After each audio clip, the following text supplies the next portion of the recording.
This segment brought to you by Kansas Regenerative Medicine Center. Your stem cells, your health, your life. March is a transitional, volatile month. Remember the old saying, in like a lamb, out like a lion, or vice versa? Whatever March starts out to be, it will leave with a totally different personality. But the weather isn't all that's changing in March. The Nature Conservancy offers insight into mammal activity during this last gasp of winter and early days of spring. Most mammals are either mating, gestating, or giving birth during this period.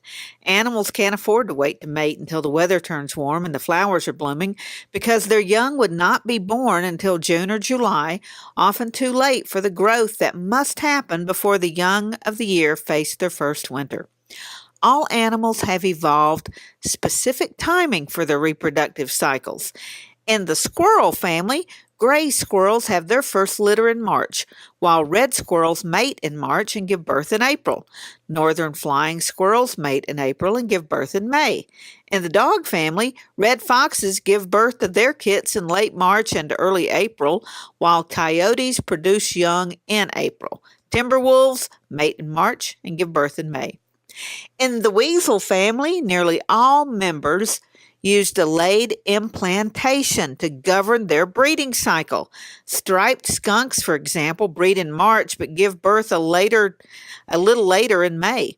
Martens, ermines, and long-tailed weasels use an intermediate delay, breeding in July but giving birth in late April to early May. The longest cycle of delayed implantation belongs to fishers and river otters, a cycle that keeps the females perpetually pregnant. Both otters and fishes breed in April, but not until 350 days or so later do the females give birth. Then they promptly breed once again. March courtship displays are hard to catch, but they're magical when found. Ravens show off their flight skills in courtship loops and dives.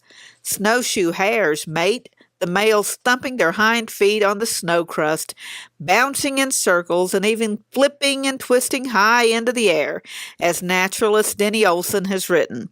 Male grouse begin to drum out messages to females.